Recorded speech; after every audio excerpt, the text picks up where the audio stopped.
We start with a brief intro about our speaker, Dr. Azeem Bolar today.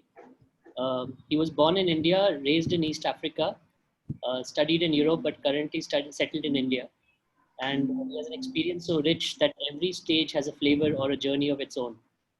He spent his initial life studying in Europe as a hotelier, and he had a lot of dreams, as all of us do when we are young, and we dream that our life must be colorful.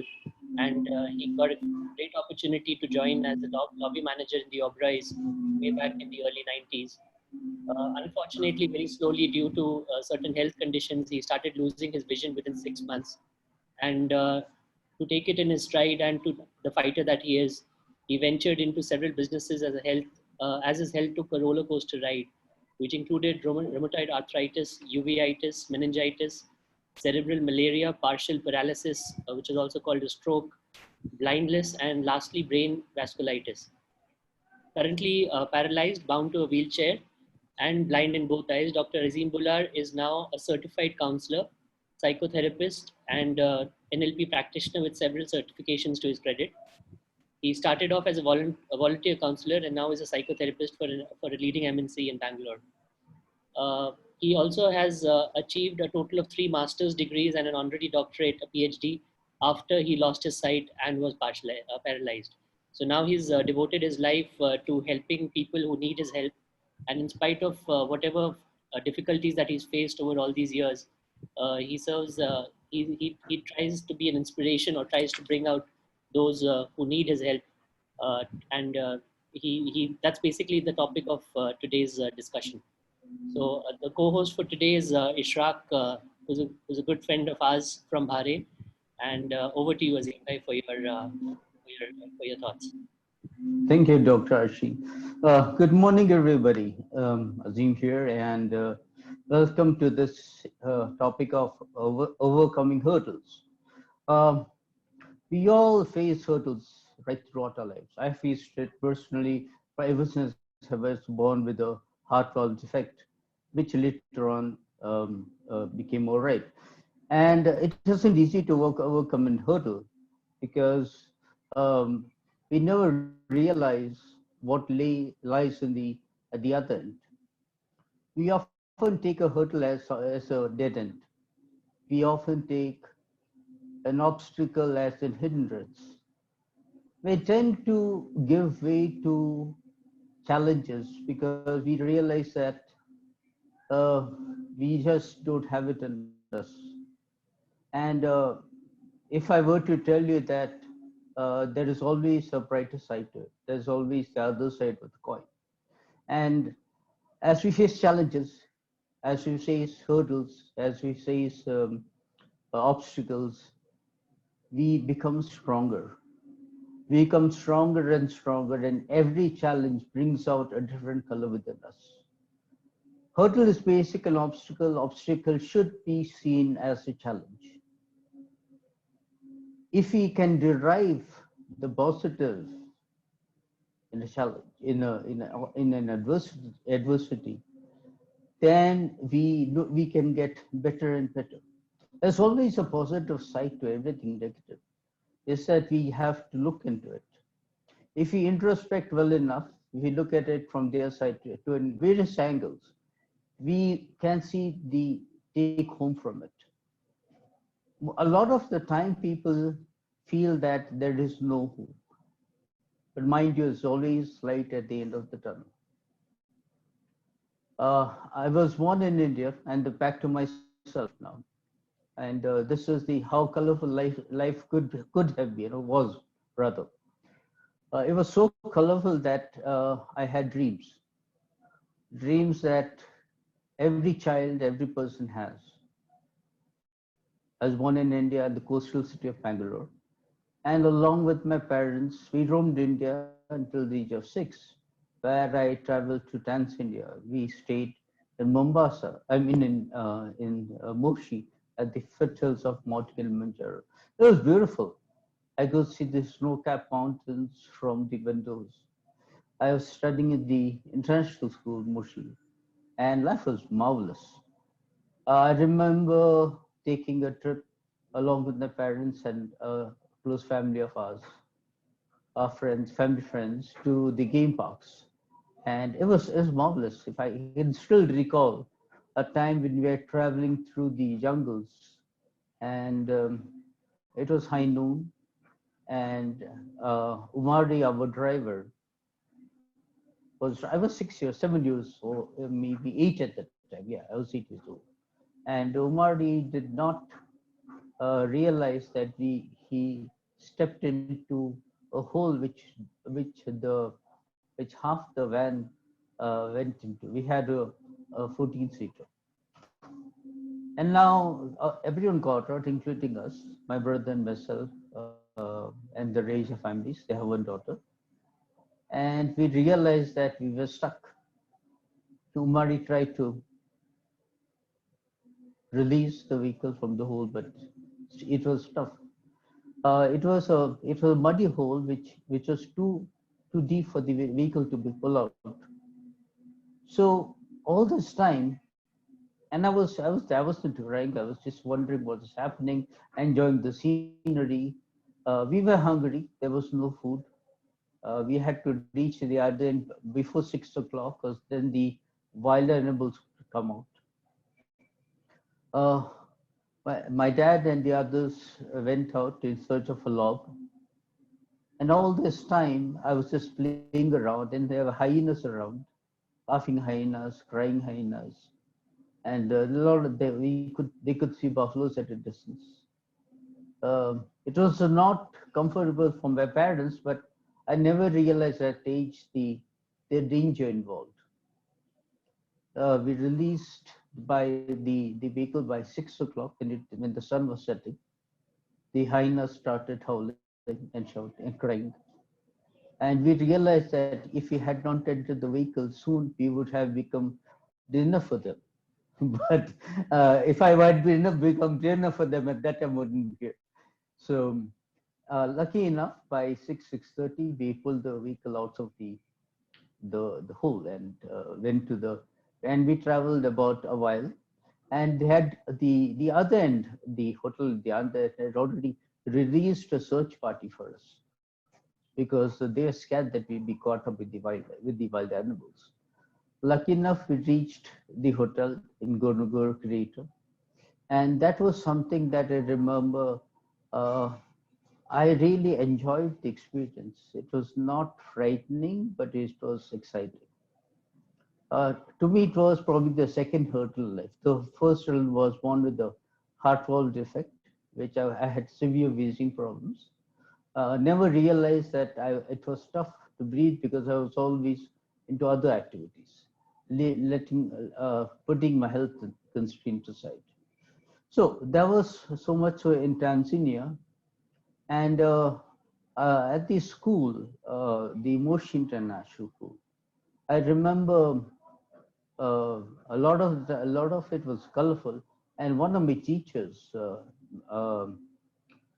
Mercy, who is now living in the place where I stay here, and we often talk about the good old days of Tanzania, Moshi, and Dar es Salaam. From Tanzania, we had to go to Kenya, and that time we didn't fly because we had a lot of luggage, so we took the route to Kenya, and then we saw wildlife too. And from Kenya, we stayed in Mombasa. I studied at the um, uh, at the Aga Khan Primary School. It was fine until one day, and I was a playful child. I was always used to running and uh, playing a lot of games or sports. And then in Mombasa, I found that I could not. It was paining to walk. My hands were paining, my legs were paining. I never thought so much, so I continued until one fine day I told my parents that it's paining and I can't go to school. Now, if a child tells a parent he can't go to school, they say, no, you go to school. It's not right. So no one understood, but that was the onset of juvenile arthritis, which is partially or wholly responsible for me losing my sight. Um, the pain never actually took me down. On the contrary, uh, I learned to handle the pain because no one believed in me. Until one fine day, we came across a doctor because my parents said, well, we'll find a doctor for you. We'll see what he says. And a few tests here and there proved that I had arthritis. Now, at that time, the people did research had not found that arthritis would take away either the vision or the kidneys, juvenile arthritis. But now, years later, I come to know that yes, I lost my vision due to juvenile arthritis. Was taking a lot of tablets, using a lot of creams, but um, I never once realized that it was so painful that I should stay back. No, I continued. And from Uganda, we came to Sudan. Again, North African country, a different language, Arabic. Uh, I couldn't get admission in school there because it was a different syllabus. So I came down to India. By that time, my joint pains and swelling in the joints had actually aggravated. In India, I stayed for a year in Baldwins, but then at the end of the academic year, I had to be flown back to Sudan. Then I joined the American school and education took a turn. I did my ninth and 10th grade there, and I did very well. By that time, I was getting better and better health-wise. I used to indulge in athletics with a little pain, not so much. It's good. I love running. Sprint stashes, 100 meters, 200 meters. I still visualize myself running, but I can't walk now. So from there, I did my O levels because we needed O levels to get into various universities. And along the time, we had a lot of friends, and one was a chef from the Hilton, Mr. Sushil Chugh. So, being one of these days when we were out, I noticed him transfer a cake from the cake tray to a beautiful tray, and I realized that this is what I really love: this the expertise. And he inspired me and got me admission into Europe. Uh, and parents never once thought I would leave home because uh, I was never the type of child that would live alone. But with Mr. Chug's help, I went off to Strasbourg and in France, at the age of 17, to embark on my career as hotelier, and that was beautiful. But then, all said and done, I would like to continue the life as the education in the next episode, and to talk more of about the hurdles that I'm facing today, because that we will take in another episode when I talk about Europe and the activities as a hotelier and how colorful life was. Not once have I realized that I, as a person, have realized that this could be the end. It's tough because every night, every morning, every night when you go to bed, I realize how tough it is. But in the morning when I wake up, I always say to myself that this is just another day, a beautiful day. Let's make the best of it. I happen to be blind in both eyes. I had a stroke, which has led to vasculitis, which led to no vasculitis, which led to stroke, and then through to cerebral vasculitis. The doctors have a different story to say. Science has a different story to say. According to the medical facts, I shouldn't be walking or talking because I lost my speech in 2004. But I regained my speech through my uh, own effort and through hypnosis. I have taken hypnosis as something I like, and it is a challenge to work with people now. Although I'm blind, but I work with most of my counselors are sighted people. Um, I would like to take questions on if you have questions as of now, because the Europe will be covered in the next episode. I would rather separate that from this. Ashi, Shah? Right. So we are waiting for some questions from any of the participants if they have any. Uh, so, Ishaq, any other doubts or anything that you'd like to add?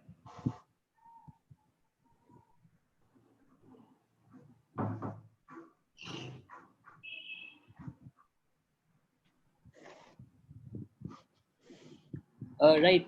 There's a question which has come to us. The participant would like to know that, he knows someone who is faced with a lot of problems in life and is always complaining about it. So when he does that, Yeah. it brings this guy's morale also down. Hmm. So he wants to know what can be done in such a situation. Uh, Faced with a similar situation, faced with, I don't know how similar it could be, but let's assume it's blindness, right? Um, One should never look at what one can't do, but look at what one can do, what is possible. It isn't necessary to just to lay low and cry and be depressed and off and in the house. On the contrary, using the disabilities as an advantage, you should work forward, because I've realized that although I can't do what others can do, there are things that others can't do that I can do. For example, if the light goes out in the night, in the evening, everyone is busy searching for a candle and a matchbox. Well, as I sit down, I coolly walk to my room without realizing lights have gone. So there is a hidden advantage in a lot of things we are negative. We should look for the hidden advantage. And believe me, it's very important. And this person also, whom you mentioned, it's very important to have a good self-confidence level, because level of good self-confidence helps us to reach further in life. And never once have I felt that things could be tough. On the contrary, I felt that I was on the higher end of the scale, where I was feeling that yes, I'm at an advantage. Never feel weak, which is not weakness. On the contrary, it is strength, because no one, probably others, can't even do how you have handled the situation, because you've handled it, this person what handled it so far his way, and he could set an example for others by doing it. He should be self-motivated, because motivation is a very big factor. When everything seems demotivating, we should motivate ourselves and launch forward. We should try and achieve beyond our abilities. We should try for the peak. Maybe we'll reach midway, maybe, but still we have reached further. I've always had a dream, and I've met my dream. I always wanted to have a doctor title in front of my name. I achieved it. I always wanted a beautiful award to be proud of. I'd received a national award where over India, 113 people, the three people were interviewed, and I was one of the four to receive the award. So there is nothing impossible. And in my condition, without sight and with hardly can walk, I still do wonders in life. And I feel that where there is a will, there is a way. Yes, doctor? There's a question from one of the participants. What would you attribute to your resilience in overcoming all the hurdles you mentioned? I would say I never took no for an answer. I would never took no for an answer. Even today, when they say you can't do it, the first thing I think is, I create it as a goal. I realize that yes, I must. The motivation is self-derived. My esteem is very high. Remember, self-esteem is very important, because it can take a person up when his esteem is high. It can take a person down when his esteem is low. So I would say I never liked the word pity. I remember when I was blind, and I had a stroke. One of the ladies came to see mom, and she She looked at me on the wheelchair and said, Bichara Singh. And I got so upset. That was the time when I realized I hated pity. Because pity is something that pulls us down. We should never allow self-pity to get hold of us. We always have to have self-confidence, good self-confidence, high self-esteem, and we should believe in ourselves. How does that sound, sir? Is it okay? Yeah, pretty inspirational. To add on to that, we have another question. Uh, is like I'll just give a small intro before we go on to that question, or a small introduction, small background to that. Like at times, you know, when even when we have everything in life, we face small setbacks, or we face small hurdles.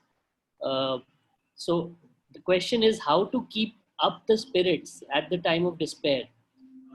The participant goes on to say how your initial story says how tough it would have been. So you've received regular setbacks at Yeah. the early formative years of your life, when people are supposed to achieve a lot. You were getting setback after setback, both on the personal, professional, and the health front. Uh, what the question is, how tough was it, and how did you keep up the spirits in those times of despair? I mean, that is the challenge which one of us faces, even when we have everything. So when you lose Uh, so much, uh, how do you cope up?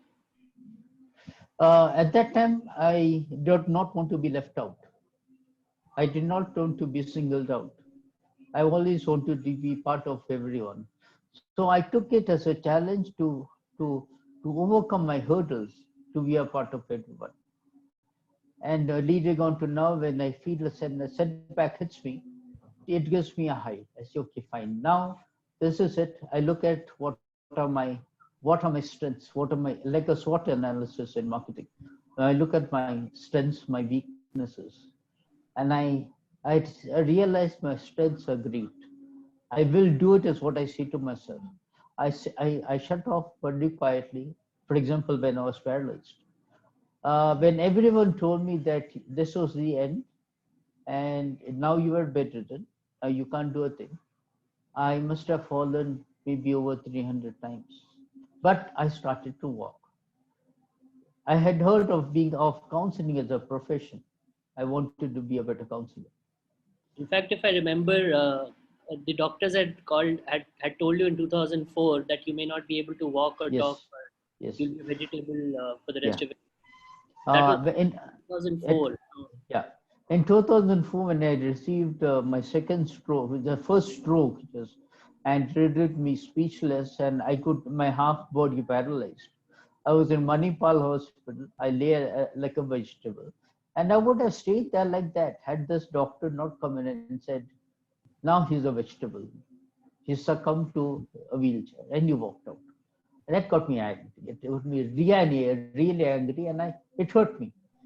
And then the speech therapist came into the room and she asked me to pronounce a few words. And she said, no, the clots are too many in his mouth and his brains.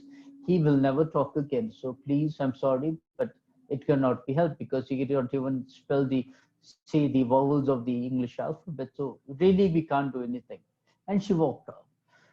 So there I lay with the speech therapist telling me I can't talk, and the orthopedic surgeon telling me I can't walk. And I realized I had enrolled for my NLP program, and I thought, and I taken an NLP course earlier from one of the instructors called Sajini. So I said, well, I'll use it. I'll use that as a stepping stone, and I will attend the seminar. That was about 2 months away. So I started to get off the bed. I must have fallen down numerous times. And my mother used to scream at me saying that it's not possible to move around. Why do you want to hurt yourself? I just kept doing it. I used to wake up at 4 in the morning and exercise throughout the day. I used to concentrate on the mirror as an exercise and try to imagine myself speak. Uh, I use a lot of things to help me to speak, to help the paralysis to go. And in time, I was ready for the second floor. I climbed up 2 floors with almost half a body just to do a course for 5 weeks in neural linguistic programming. And at the end of the fifth week, I had got the basic NLP, the masters in NLP, and then NLP in health and health. Yeah, I did tools much later. Now, people saw me climbing and they realized that I was using only the right side to climb. The left was numb, but I climbed. There was 2 floors in an ancient Christian hostel where the steps are big. I climbed. I climbed because I wanted the certificates. I said, if I fail now, I will never be able to do it again because I don't believe in giving up. I climbed those 5 floors 3 times a day. I also Yeah. remember that you used to, even with your condition, in spite of having a car and a driver at home, you used to take the public transport in Bangalore. That means changing 3 buses to travel from Dollars Colony to Indranagar. You used to travel Yeah. on your own, Yeah. changing 3 buses, public Two transport. buses. Yeah. Two Two buses. yeah. Yeah. Now, what happens is there was a rule by the NEB, that the National Association for the Blind, that we had to travel by public transport, not take local transport. I said, okay, I've never traveled a bus in life in India. I was born in India, brought up in Europe, and lived in Africa. And I did travel with a white cane, changing 2 buses, one at Majestic and or Shivaji Nagar, and walking my way to NAB, Jeevan Bhima Nagar. And I traveled that. I did that for a long time, and I got a beautiful certificate for the JAWS software by the NIT, and I did that. And then I started teaching their verbal communications for the blind students. Until then, I thought I would end up in a call center, but something else had was in store for me. And So that's when it. what Huh? better can you to teach others, in spite of whatever condition you were in, you were able Yeah, to contribute even as a student there. yeah, So yeah. I was asked, requested by the organization to yeah, teach the students to talk without moving their head, to teach them communication skills, to teach them how to perform well, how to talk business language. And I did well. I enjoyed it. Yeah. right. Uh, Coming on to a question on inspiration, a participant says that sir, that means you, is an inspiration to many of us. Who is your inspiration, and whom do you turn to when things are not going the right way, and why? First and foremost to God. First and foremost to God. That's because He is the Creator, and it is but necessary.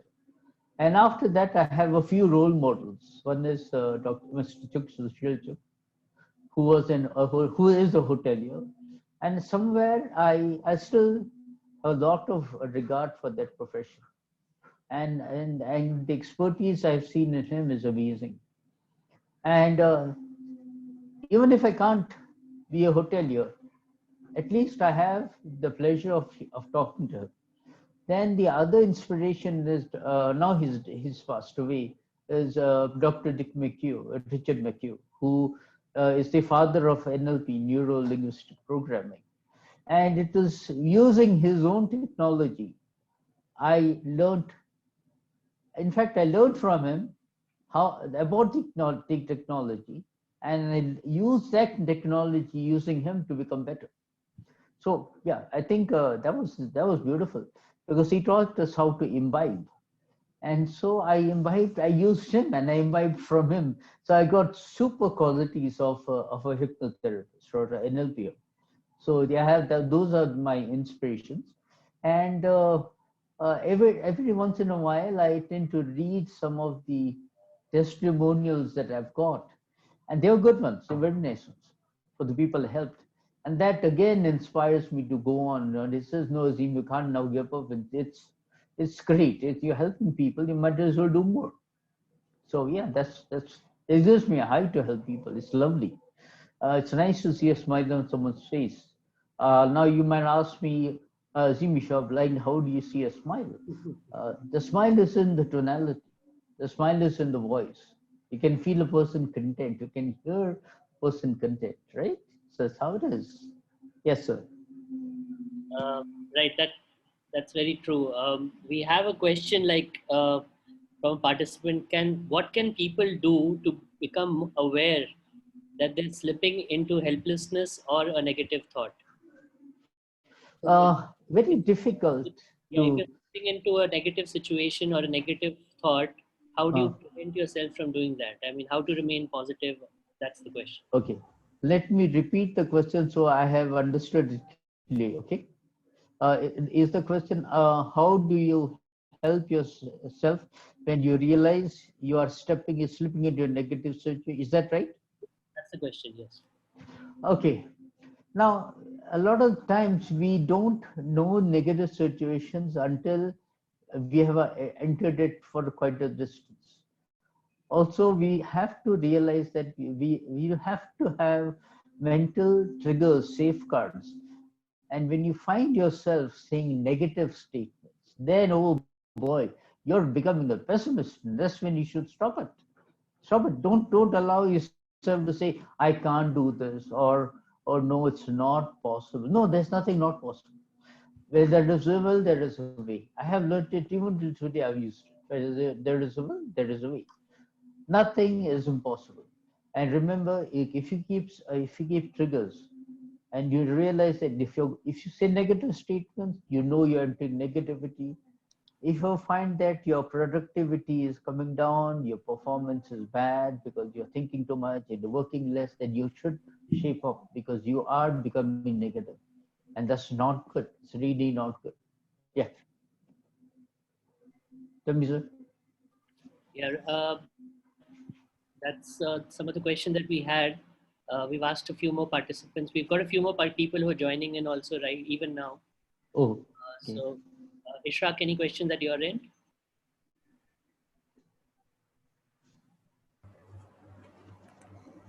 At the moment, I don't have anything. Okay. We've Until we, hi, tell me. got another one. It's like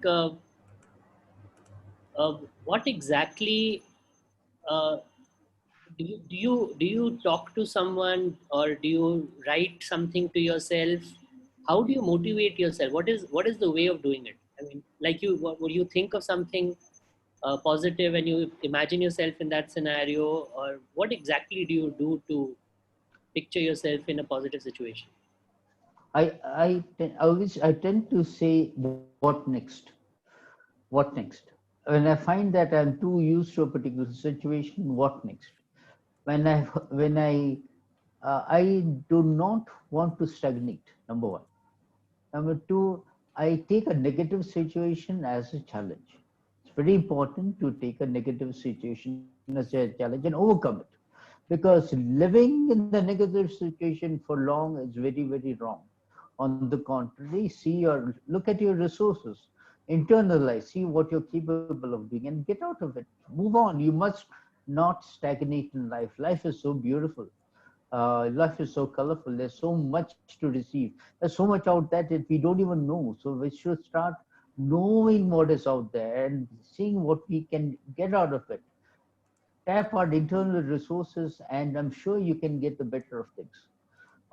There is never end to anything. There's always the next step. What next? There's always a what step. I did my doctorate, and now there is a fellowship. Maybe I will do it. I got a PhD. Maybe I'll become a fellow. Who knows? But it's always good to strive for something better. It's always good to say, yes, I want this to happen. Yes, I want to do it. Must always feel ourselves saying, I want to do it, I will do it. Not saying that, well, this is enough for me, because believe me, nothing is enough. There's always more we can get. And we must move on. We must learn there, try different things. How can we stick to one dish of food for the entire life? We need to try the whole menu, right? Similarly, you can't just stick to one job. You have to go higher. You have to go higher. Never be content with it for a long time. Always be, look at what next happens. So what you're Then trying to I'm sure you'll go ahead. what you're trying to say is that these obstacles actually are Uh, helpful to us because they help us to focus on what is important. very, very, very important. Very true. An obstacle is nothing but an advantage. You have an opportunity. When you encounter an obstacle, there is generally most cases an opportunity attached to it. I was paralyzed, I was blind, whatever happened, opportunities. I met a counselor who forwarded me to academy and learned counseling. I met a friend who forwarded me to learn NLP. So remember, of the hindrances like any setbacks, they have opportunities hidden inside. We have to tap it. Really, it's amazing, but you'll find so much of you can get really self-motivated to go further when you see the opportunity. And it's like hunger. It's beautiful. It's hungry. You get hungry. Yeah. Uh, also, do you think there's when we are faced with obstacles in life, we tend to search for solutions on trying to overcome that, which helps us to become Hmm. more creative as to how to tackle those problems? Like there's a different part of our Okay. brain that starts getting activated. See, here there's a very answer in stages. There are problems and there are issues. Let me just explain to y'all. Problems need solving. Issue needs overcoming. Try not to solve issues. Overcome them. You can't solve it. You can solve a problem. You can't solve an issue. It needs overcoming. So always, if there is a problem, think of it as an issue. Overcome it. And then when you see a wall in front of you, they try to find how to go around the wall, jump over the wall, go through the wall, but you never stop at the wall, right? Sorry, I didn't hear I can't remember the full question, but that is something that I wanted to say. What next, Kashi? Yeah, there's a question from a participant. How can we help people around us who we have noticed as being pessimistic and always worried and stressed? So one is set an example, motivate them by setting an example, make them see what lay ahead. Don't not to stagnate because there's always a better future, better tomorrow. So make them move ahead. Maybe take. Wait, this is interesting. Uh, See, if they form a goal, and so make them form a goal of getting ahead in a particular position, then make them divide the goal into sub goals, and then each sub goal has got baby goals, baby steps. Make them take baby steps to reach sub goals, and then to take little bigger steps to reach goals, but make them move. Do not allow them to stagnate. It is not worth Right. it. There's a question. I think what it means is that if you have your hopes hurt and you are in the dumps, how do you stay positive or how do you stay motivated? Uh, Hopes hurt, you're in the dump. Get out of the dump and have hopes. Believe me, hopes it's like an ignition to an engine.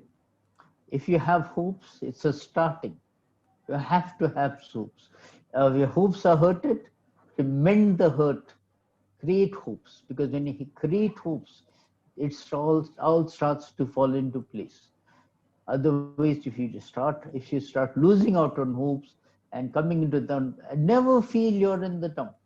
Always get out of the situation that's bogging you down. You must get out of your doldrums. You must not allow yourself to sink to a level where you feel there is nothing in life. No, there is always something in life. And hopes are there always around us every day, every step we take has hopes. Dumps is a situation where we can't do anything, and there is nothing. Remember, there is nothing that we can't do. We can do a lot of things make up our minds to do it. Yes, we have to make up our minds.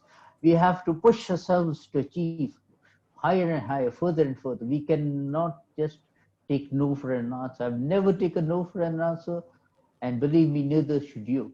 No is not even part of my dictionary. It's no, it's not. Yeah. So I think you should move ahead. Yeah. Tell me, doctor. Yeah. There is there's an addition to you know the defining of or what helps us find the meaning of our lives. So there's an example of President Lincoln, who battled with depression all his life, and yet he is known for his leading the United States during one of its most challenging times, which was the Civil War, and he eventually became the president of that country, even though he himself was uh, fighting a personal battle all that while. So he says that Lincoln learned to endure all of this, articulate it, and find benefit and meaning from it. And above all, he found purpose and relief in a cause bigger than himself and his personal struggles. So what the crux is that if there is no good or bad without us, there is only perception. There is the event itself and the story we tell ourselves about what it means. So that's what. So if you try and define or find your focus or your meaning in life, that would probably help you to be more motivated towards it. No matter what kind of personal hurdles or situations that you're facing, or any kind of setbacks that you're facing in life. Your comments on that? It's true, very true. Always look ahead. Always look ahead. It's very important because depression is a state of mind, like in President Lincoln. Depression is within, but use that depression to go forward. It's not necessarily that we call. See, we say often I hear people saying, "Oh, I'm depressed," but what is that that's depressing? They don't know. Maybe they're feeling glum. Maybe they're feeling the moods are not right. Depression should not get the best of you. You should move forward. You should strive to go higher and higher. Depression is something that keep it where it is and move on. Do not carry it with you. Pick it up. You feel like once in a while, pick it up, nourish it, throw it away. Yeah, we do. Everyone is depressed at some time. But that doesn't mean that you should make it lifelong. No. Depression That's is very true. that. Yeah. Because Depression, what yeah. what obstacles, they also tend to remind us that the deepest meaning is found outside of ourselves. Sometimes we are too shallow, or we never think of anything else apart from ourselves or our well-being. And I think that the richest flavors of meaning are found when we stop looking at our own problems, and when we start and on looking at ways in which we can help the world around us. So That, that is something which sure. you have done all this while. Yeah. And I think that is something which has helped you overcome your own personal problems and your own personal obstacles, because you have dedicated your life now not to worry about yourself but to help those around you. I mean, True. you wouldn't uh, and you wouldn't have time to think of your own suffering, because there are other people who are suffering and you're too focused on them. So Yeah. their sufferings and trying to help them out becomes the major focus and the motive of your life. So when Very true. so when that Very true. happens, is when you use these obstacles to give us the opportunity to change our lives for the better. And once you change someone else's life, your life also gets changed in that process. So I think that True. that would probably sum up what you were trying to say all this while. Uh, True. we have a lot of questions now. They're just popping in. Uh, are there any advice for defining long-term goals so that we can define them in a way that is not tied to a material gain? See, material gain. Goals need not have to be material. No, they not need not be. They not be goals. Long-term goals need not be tried to be a material gain, for the simple reason that it's what you want to achieve. You may want to achieve certain spiritual growth. You may not. It need not be material growth. it may be spiritual growth, right? And if that is a goal, then every step in the journey is uh, is nothing but contentment. So you need not form materialistic goals. Goals are there. Remember that a goal has sub goals, and we are taking baby steps towards the sub goals. Once we reach that, then we reach the goal. And financial remuneration, we need money and all is secondary. What's important is for us to be emotionally content. That is very important. Money will follow. It's okay. Money comes and goes. But when you thrive, you must strive ahead to reach further and further. Never give up, because it is very often it very often happens that we encounter uh, a lot of obstacles. And believe me, you must learn to jump over, walk around, to go through the obstacle to the next step. Never take an obstacle as the end. It is always end before another end before another end before another end, but you must keep on going. And if you reach the goal, do not stagnate. Form another goal. Go further. You must always keep on going. Never take backseat, because it might be a very long backseat. Yeah. Uh, just to add to that, some of the biggest and the worst obstacles in life, like, uh, natural disasters or economic depressions, or, untimely death of a closed one, they remind us that sometimes we have very little control over what over these things in life. I mean, we have very little control over these things. Yet we do also have control over one single thing, and that is our reaction to these, untimely things.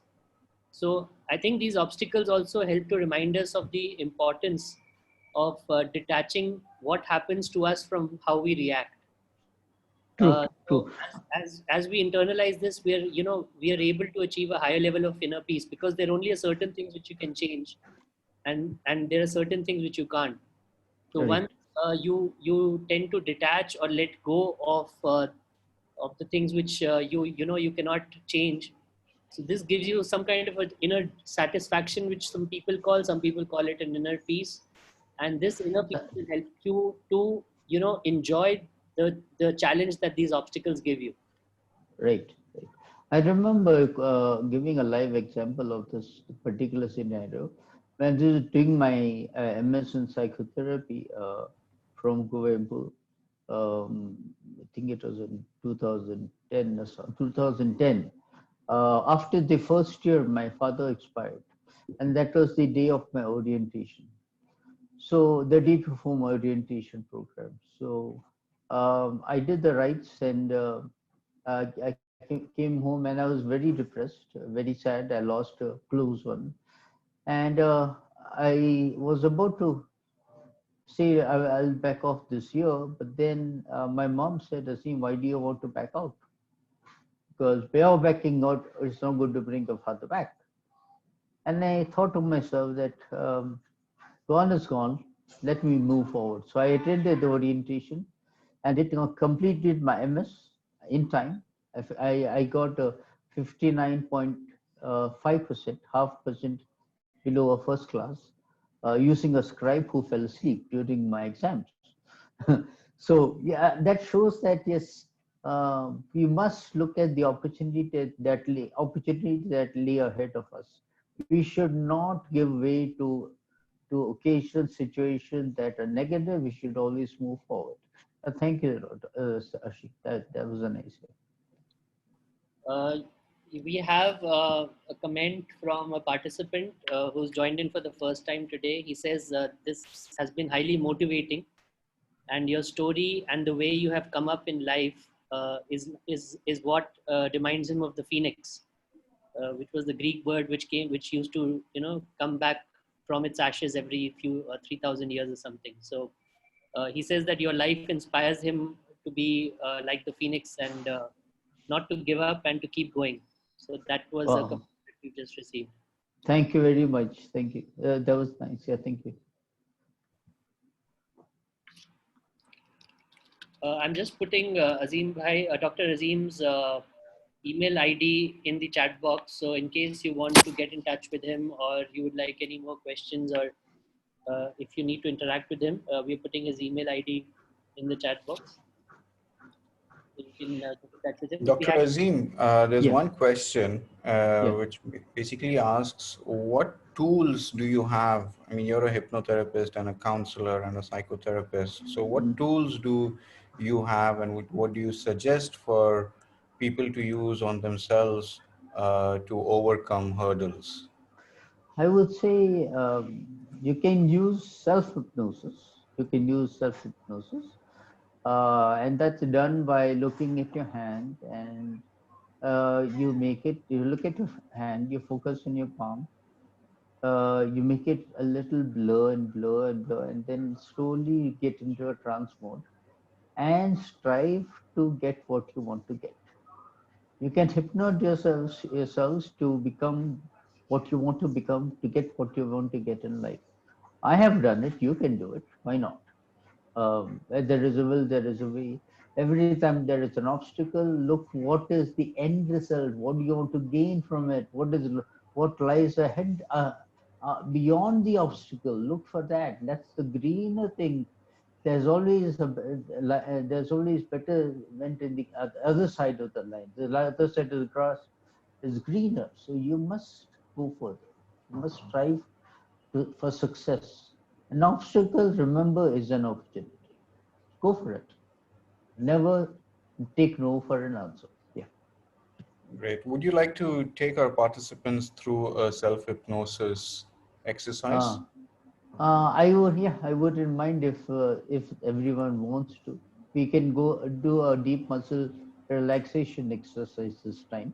Unless that's only if the participants say yes, because I do not want to trespass over others' time. Can All you right. put a Uh, yes or a no in the chat box? the comments will be coming in, but before that, Professor Suresh Sharma has a question. What is the message for young generations to handle failure? Failure is a stepping stone to success. When you see a failure, then you know what are the things that are needed to overcome to get success. Failure is good because it brings out the better in you. Never take failure. I think failure is positive. Failure is something that makes us, drives us towards success. If you do not go down, you will never go up. You have to go down, reach the bottom of the sea, and then the only way is the way up. So believe me, it's always good to come across failure and then smell success and taste it and get it. So yeah, there is always But it's all success. about the perspective of how the failure is seen, right? Because that Don't failure look could take you to depression or it could motivate you to achieve something else. true, true. Failure can be both ways. Try not to allow it to go down. On the contrary, motivate yourself to go further upwards. It's very important for this generation to set goals in life, to have objectives, to to overcome hurdles. That's the topic. That's what it is. Overcome the hurdles because there'll be always be hurdles in life. Always. And that's when you need your self-confidence to overcome, to surpass those hurdles, right? So Dr. what are Sharma? your, I have one more question. What are your Yeah. thoughts on, this perfect life of, success or a fairy tale life that everything is, There is happily a, ever yeah, after? there is no perfect life. There's nothing perfect. There's always give and take. There's always something that's lacking. Nobody is perfect. We always are lacking. Believe me, if you're trying to create something perfect, perfection is only a state of contentment which is short lived. Because then there's always something next that you want to strive for. Then you become imperfect again. Imperfect again until you strive and get it. A fairy tale life is for those who live in the dream world, sir, not for real life. But real life, there are ups and downs. Life is the roller coaster, right? There are ups and downs. When you go up, when you go down, look for the up. When you go up, be careful, don't go down. Yeah. Great. Right. So while we're waiting for responses on the exercise session, which would be for about 5 to 10 minutes, we're just waiting for responses in the chat box. We have We're another. getting some responses. There are yeses coming in. So I believe we can we can go through this particular exercise and then end the session. Before that, Archie was saying something. You wanted to say something? You were I'll saying. sum that up after we finish. We'll sum. Okay. All right. So this is a deep muscle relaxation exercise. So now it's like this. If you can lie down on the bed, if you're because you're all at home, it's even better. If you can't, just sitting is fine. If you're in an office location, then sitting will be okay, but preferably lie down. If you have a mobile, place it on your right side, or have the earplug only on the right, not on the left.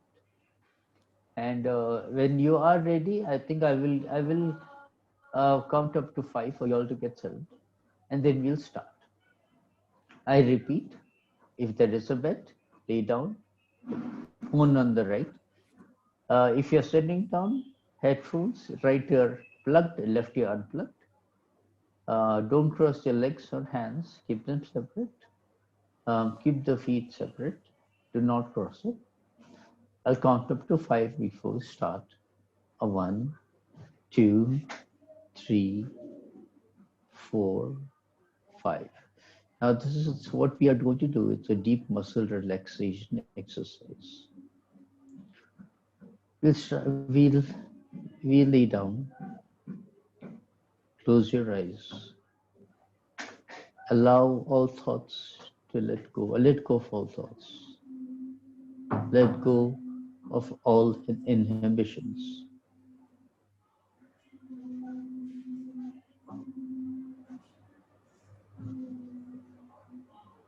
Concentrate on your breathing.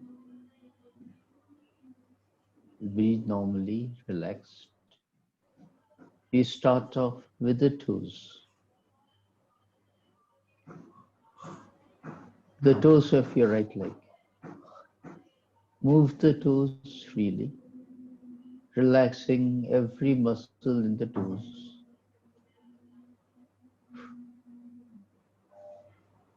Allow the toes to fall asleep.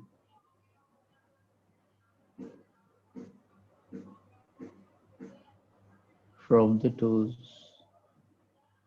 we move up to the heel. Allow every muscle to fall asleep. No need to move the feet as falling asleep. To the ankles, through the shin, to the knees. Allow everything, every muscle, every nerve to fall asleep. From the knees to the hip, allow every muscle, every nerve to fall asleep, to relax.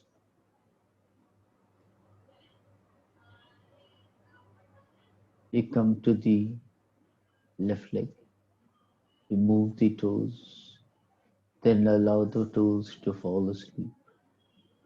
Relax every nerve, every muscle in the toes. From the toes, go to your heel, move the heels, relax. Allow every muscle, every nerve to fall asleep. Enter a state of calmness. From the heel to the ankle, from the ankle to the knee, via the shin. Relax. Allow every nerve, every muscle in the shin to fall asleep. From the knees to the hip bone. Allow through the thighs. Allow every muscle, every nerve to fall asleep. Now you're at the waist. Move upwards through the abdomen via the chest, putting everything to sleep. We start off with the right hand, allow the fingers to fall asleep from your thumb to your left finger. It's all falling asleep from the fingers to your via the palms through your wrist. Allow every muscle, every nerve fall asleep. That's nice. From the knee, muscle, wrist, from the wrist of the right hand to the elbows. Allow every muscle, every nerve to fall asleep. From the muscle to the shoulders. Allow from the elbows to the shoulders. Allow every muscle to fall asleep, every nerve to fall asleep. Relax.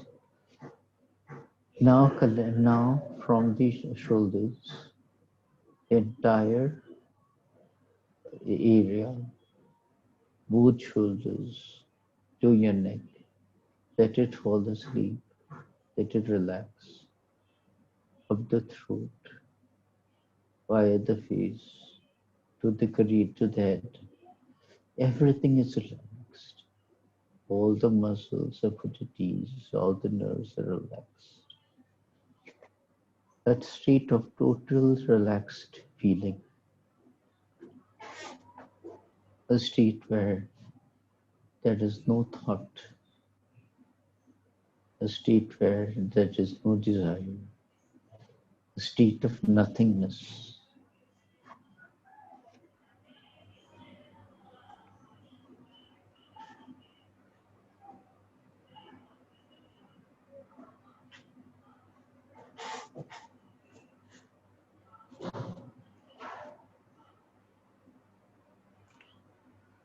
I will now start the journey back from the head to the face, by the face, waking up every muscle, every nerve on the face. Taking the left hand, the finger via the face to the neck. It's relaxing, waking up every nerve, every muscle. From the fingers, the 5 fingers, via the palm to the wrist. Waking up every muscle, every nerve. From the wrist to the elbows, waking up every muscle, every nerve. From the elbow to the shoulders of the left hand, waking up every muscle, every nerve. Go to the right side. The fingers are now waking up. The palm is awake to the wrist. The blood is flowing, the feelings are nice. From the wrist to the elbows, waking up every muscle, every nerve. From the elbows to the shoulders, waking up every muscle, every nerve. Your right arm now feels weak, wide awake. Coming down through the chest to through the abdomen to the waist. Every muscle is awake, every nerve is awake. Awareness is creeping in. Start with your right leg. The toes are awake, waking up every muscle, every nerve. To the heel, waking up every muscle, every nerve. To the ankle, waking up every muscle, every nerve. To the knees of the right leg, waking up every muscle, every nerve. From the knees to the pelvis, wrist, waking up every muscle, every nerve of your right leg. Now to your left leg. Starting with the toes, waking up every muscle, every nerve, while the entire feet up to the heels, waking up, wake every muscle, every nerve to the ankle, waking up every muscle, every nerve, via the shin to the knees, waking up every muscle, every nerve, from the knees to the waist, pelvis, waking up every muscle, every nerve. And now you're slowly coming out of a deep trance. Your body is relaxed. Your mind is absolutely free. You're coming out from a deep feeling of relaxation to today, to now. I will count up to 10. Open your eyes after count of 10. When you are ready, no hurry. 1, 2, 3, 4, 5, 6, 7, 8, 9, and 10. Open your eyes when you're ready.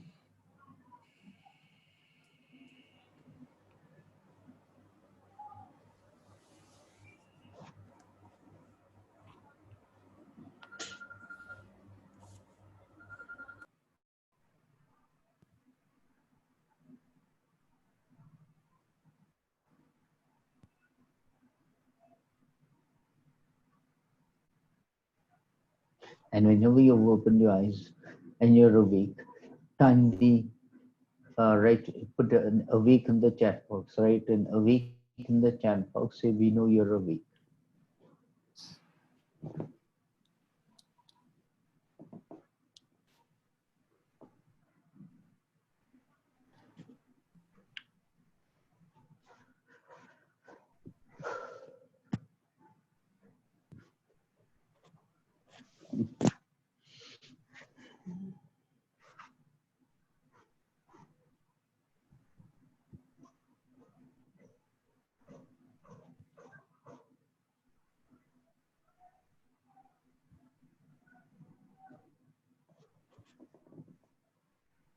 Right. So most of our participants are typing in awake.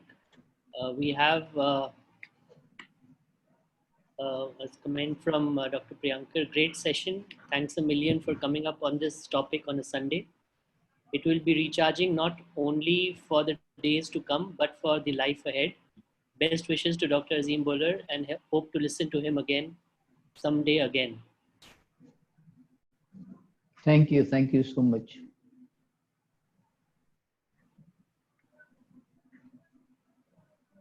I'd like to thank Dr. Arun sir for joining in, Professor Suresh Kumar, uh, Rose, Mrs. Kamlesh Ahmed, Aryan, Sagrika, Dr. Priyankar, Binu Taneja from Hyderabad, Krishna Priya, Sagar, Insha from Gurgaon, Bruzali Abraham from Rishikesh, Anon, Irsad Ahmed, and Dr. Shravana Kumar. We have a feedback poll which you can just give your comments. And also the topics they would like to hear. If they can mention the topics they want to hear. So if you want any more, any kind of topic that you would like us to take for you, you can type it in the chat box.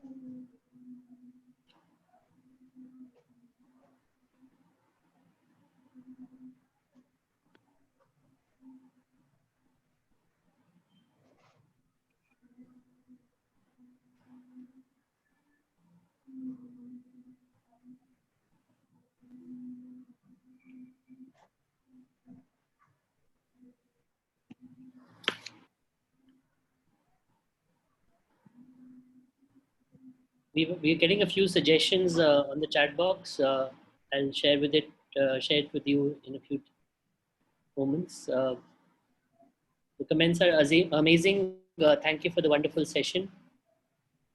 It's Dr. Arun sir.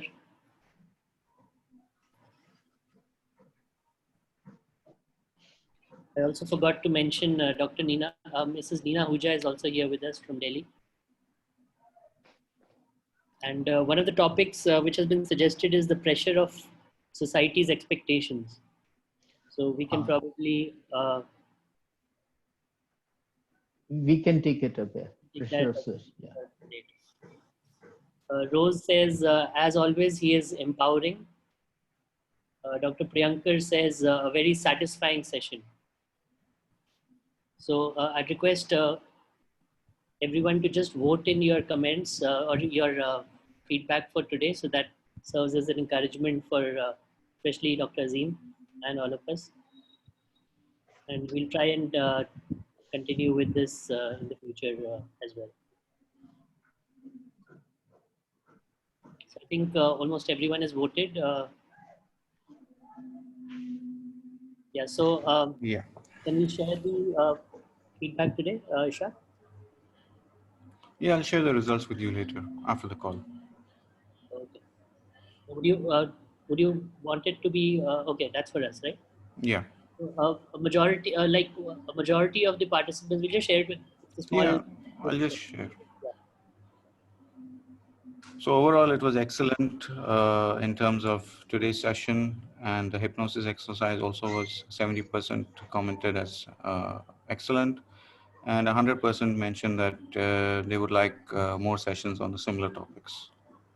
So that's a nice encouragement for all of us. So 90% rate today's session on overcoming hurdles in life as excellent, and 10% as good. So thank you very much for your feedback, and we look forward to seeing you again soon for the next session.